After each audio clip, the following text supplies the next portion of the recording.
حلا المعصوب. هي حلا مشهورة في السعودية واليمن، وعارفة هيكون في جدل جديد، بس صدقوني انا ماليش دعوة بالموضوع. اتطلبت مني فانا هعملها حسب الطلب، بس على حسب البحث اللي عملته ظهر لي انها مشهورة في اليمن وفي السعودية، وفي الاخر كلنا اخوات.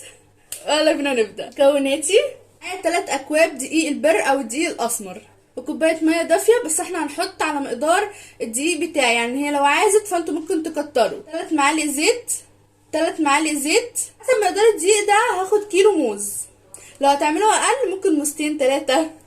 ومعايا هنا عسل نحل، ودي بقى قشطه. انتوا لو متوفر عندكم القشطه اللي هي المعلبه هتكون جميل قوي. انا مش متوفر عندي غير القشطه دي. ولا بينا على الطريقه. 3 اكواب دقيق بر او دقيق اسمر، رشه ملح، 3 معالق زيت.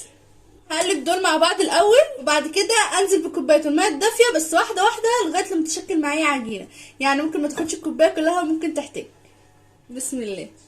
خلصنا عجين خلاص، كميه الميه كوبايه ومعلقتين. دلوقتي بقى هسيبها تستريح من 5 ل10 دقايق، وعدت ال10 دقايق بتاعتنا.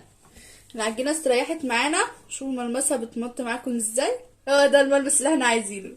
رش دقيق على سطح الرخامه.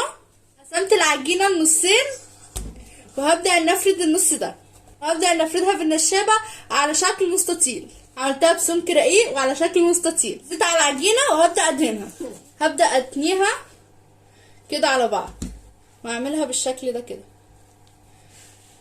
وهبدأ افردها تاني بس المرة دي على شكل دائري. السمك ده كده.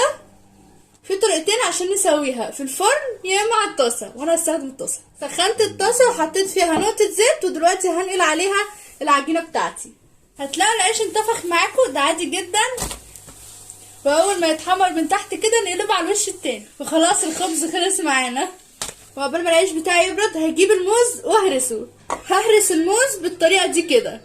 هجيب العيش وابدا اقطعه قطع صغيره، وممكن كمان تعملوه في الكبه لو انتوا عايزين. العجينه بتبقى مورقه بالشكل ده، عامله زي الفطيره كده او شبهها. قطعته بالشكل ده زي ما بتقطع العيش كده بتاع الفته. جبت طبق صغنطوط وهبدأ احط فيه حبة.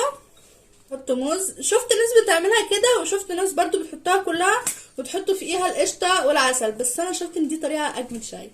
احط قشطة، واحط طبقة تانية، احط موز على الوش، نغرقها موز بقى عشان انا بحب الموز قوي. ونحط القشطة، هايدي القشطة كتير لذيذة. دلوقتي الخطوة الاخيرة عسل النحل، بس هو زعلان شوية مش عايز ينزل. احط برضو حبة بركة او الحبة السوداء، وهم يا جمل بقى ندوق. بسم الله. تحفة. ايه الجمال ده، دي جامدة جمودة قوي.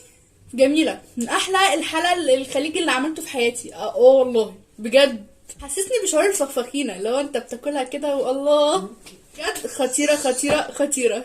جربوها والله مش هتندموا، هتعشقوها. وانا كده خلصت. لو عايزين مني اي حاجة تانية متنسوش تقولولي. باي.